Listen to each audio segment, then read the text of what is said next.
and welcome to Sexy Software. My name is Greta, and we're going to be learning how to use Microsoft's latest version of Windows, called Windows 95. If you can, follow along with your own computer. It'll make the learning process easier for you. This program is not a tutorial on the installation of Windows 95. If you're having problems installing your new program, then contact one of the technical support numbers that came in the software package.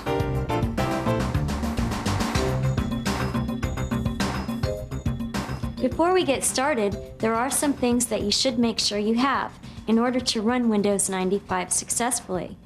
You need at least a 486 processor with 8 megabytes of RAM and a hard drive with about 50 megabytes of free disk space to be happy with Windows 95.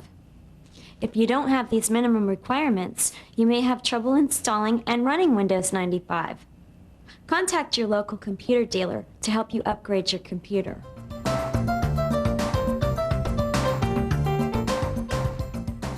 So, let's get started. If you've installed Windows 95, I'm sure you've noticed many differences from the older version of Windows. The most noticeable one is the Windows 95 desktop, or the first screen that you see when the program is booted up. I'm going to teach you what all these icons are and how to launch your programs. So, sit back with your computer, relax, and try to make it as pleasurable for you as I can. First, there are some terms and actions that you will need to know in order to move around on your desktop. The first of these terms is called an icon.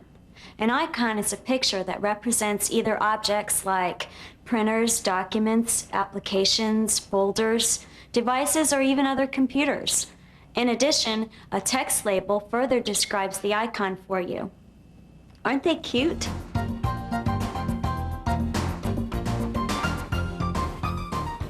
You choose an object that the icon is representing by double-clicking on the icon with your left mouse button, which means that you move the mouse cursor over the icon and then click the left mouse button twice very fast. The icons that you see in the upper left-hand corner of the Windows 95 screen provide access to your files and documents, other computers on the network, the recycling bin where you remove items from the desktop, and a briefcase icon. I'll explain what all of these do.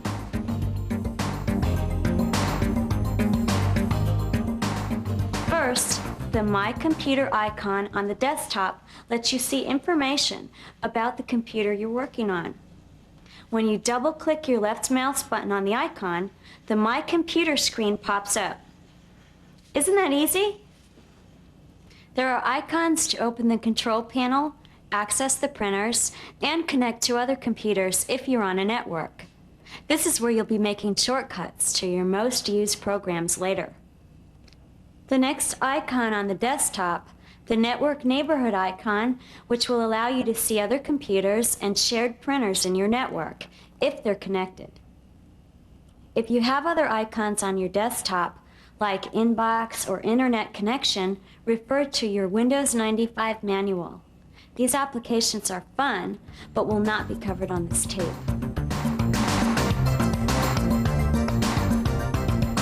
The recycling bin icon is where you remove and then delete objects from the desktop in Windows 95. All you have to do to remove an object or file is highlight it with a single click of your mouse. Then press delete on the keyboard, or you can simply drag and drop the icon into the recycle bin, which doesn't delete it, but it keeps it in the recycle bin until you empty it.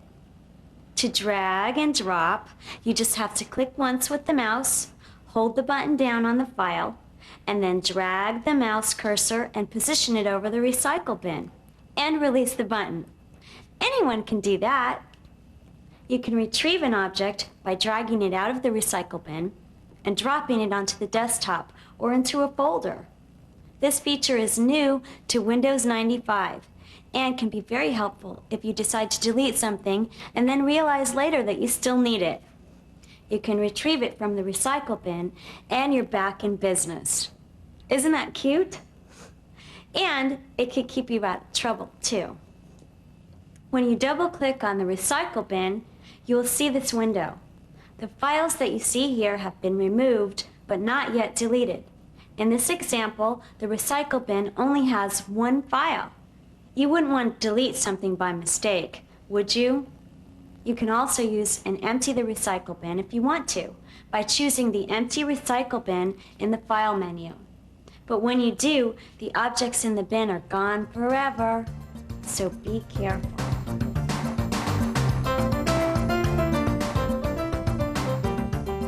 The last icon on the desktop is the briefcase. You can put documents or files in the briefcase and move the briefcase to a diskette. You can even move the briefcase to your laptop across the network and take these documents on the road with you. When you return, the briefcase updates your original documents automatically. It does this by replacing the files that are most recent. Windows 95 will prompt you to check the date of your files before you transfer them from your floppy to your computer. It's almost like you never left.